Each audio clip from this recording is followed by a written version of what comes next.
السلام علیکم ورحمۃ اللہ وبرکاتہ نحمدہ ونصلی علی رسولہ الکریم اما بعد کل من علیہا فان ویبقی وجہ ربک ذو الجلال والاکرام۔ آج کی اس اسپیشل کلاس میں میرا ٹاپک جو آپ کے سامنے رکھنا ہے وہ ہے ڈپریشن کیوں ہوتا ہے، غم کیوں ہوتا ہے، فکر کیوں ہوتی ہے۔ آج ہم دیکھ رہے ہیں کہ الگ الگ بیماریاں سماج میں عام ہو رہی ہیں، شوگر ہے، بی پی ہے، ہارٹ ڈیزیز ہے۔ زیادہ تر بیماریوں کے لیے جب آپ ڈاکٹر کے پاس جاتے ہیں تو سب سے پہلا سوال ان کا یہ ہوتا ہے کہ آپ سوچتے زیادہ ہو، ٹینشن لیتے ہو، غم کرتے ہو، فکر کرتے ہو۔ دوائیاں ساری اپنی جگہ پر، آپ کا علاج تبھی ممکن ہے جب تک کہ آپ اپنے دماغ کو خالی نہیں کریں گے، اپنا ٹینشن کم نہیں کریں گے، جب تک آپ کا علاج نہیں ہو پائے گا۔ تو اسلامی اعتبار سے غم کیوں ہوتا ہے اور اس کا علاج کیا ہو سکتا ہے، یہ ایک عنوان مجھے آپ کے سامنے جتنا اللہ تعالیٰ مجھے توفیق دے رکھنا ہے۔ اللہ تعالیٰ مجھے کہنے کی سے زیادہ اور آپ کو سننے سے زیادہ عمل کی توفیق عطا فرمائے۔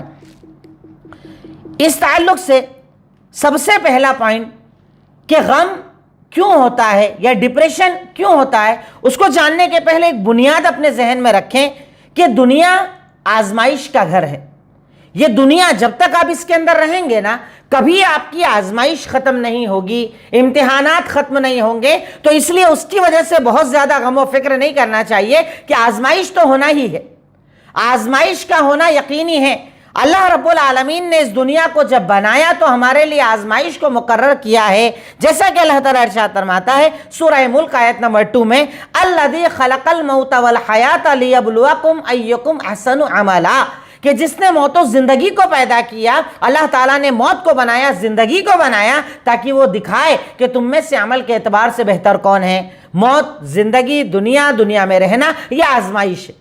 جب تک آپ دنیا میں آزمائش چلتی رہیں گی، امتحانات چلتے رہیں گے، اس کے ذریعے اللہ تعالیٰ یہ ظاہر کرتا ہے کہ آپ میں سے بہتر کون ہے، اچھا عمل کرنے والا کون ہے، عمل کے اعتبار سے اللہ تعالیٰ کو راضی کرنے والا کون ہے۔ اللہ رب العالمین یہ تمام باتیں آپ کو بتانا چاہتا ہے، اس لیے اللہ تعالیٰ نے دنیا کو آزمائش کا، اللہ تعالیٰ نے دنیا کو آزمائش کی جگہ بتایا ہے اور اللہ تعالیٰ نے بنایا ہے۔ تو یہ ایک بنیاد اپنے ذہن میں ہمیشہ رکھیں کہ اگر دنیا میں زندہ ہو تو آزمائش ہوگی، امتحانات چلیں گے، اچھا برا، کاروبار کا چلنا رکنا، گھر میں بیماری کا آنا، یہ سب چلے گا، یہ سسٹم ہے۔ اللہ تعالیٰ نے اسی سسٹم کے ساتھ اس دنیا کو بنایا ہے، آپ اس سسٹم سے بھاگ نہیں سکتے۔ اب آزمائش، اب یہ فکر، یہ ڈپریشن کیوں ہوتا ہے، اس کی وجوہات کیا ہے، میں آپ کے سامنے پوائنٹ ٹو پوائنٹ رکھتا ہوں اور اس کا علاج بھی بتاتا چلتا ہوں۔ نمبر 1، نافرمانی اور گناہ۔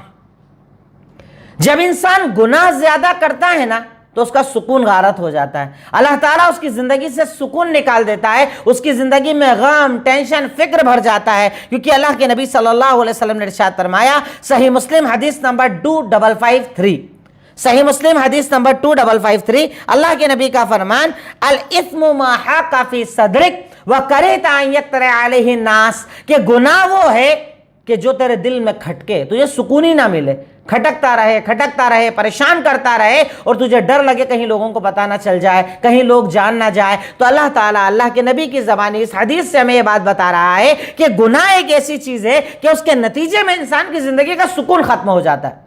جتنا زیادہ آپ حرام میں ملوث ہوں گے، اللہ تعالیٰ اتنا زیادہ آپ کا سکون چھینتا جائے گا، اور جتنا زیادہ آپ حلال کو اپنی زندگی بنائیں گے، اتنا آپ کی زندگی میں اللہ تعالیٰ سکون ڈالتا چلا جائے گا۔ یہ اللہ رب العالمین کا فیصلہ ہے، اللہ تعالیٰ رب العالمین نے اس فیصلے کو واجب قرار دیا ہے اور ایسا چلتا رہے گا۔ تو یقیناً گناہ جو ہوتا ہے وہ انسان کی زندگی سے سکون کا خاتمہ فرما دیتا ہے، دل میں کھٹکتا رہتا ہے، اور اس کی وجہ سے انسان اپنی زندگی کے اندر سکون حاصل نہیں کر پاتا۔ اب اس کا علاج کیا ہے؟ نیک عمل کیے جائیں، عمل کو بہتر بنایا جائے، جیسا کہ اللہ تعالیٰ سورہ نحل آیت نمبر 97 میں ارشاد فرماتا ہے کہ کسی بھی انسان، من عمل صالحا من ذکر او انثی فلنحیینہ حیاتا طیبہ، کہ ہر وہ مرد، ہر وہ عورت جو نیک عمل کرے گا، ہم اس کی زندگی کو بہترین زندگی بنا دیں گے، زندگی میں سکون دے دیں گے، زندگی میں اطمینان دے دیں گے، پریشانیوں کا خاتمہ فرما دیں گے، اس کا ڈپریشن، اس کا غم، اس کے فکر کو دور فرما دیں گے۔ کب؟ جب بندہ نیک عمل کرے گا۔ بندہ جتنا نیک عمل کرتا ہے، اللہ رب العالمین اس نیکی کے نتیجے میں اس کے اوپر سے ٹینشن، ڈپریشن، غم کا خاتمہ فرما دیتا ہے۔ تو یقیناً گناہوں کی وجہ سے ہونے والے ڈپریشن کا علاج ہے کہ بندہ نیک عمل کرے، بہتر عمل کرے، اپنے آپ کو بہتر بنائے۔ اللہ رب العالمین اس نتیجے میں اس کی زندگی سے تکالیف اور پریشانیوں کا خاتمہ فرما دیتا ہے۔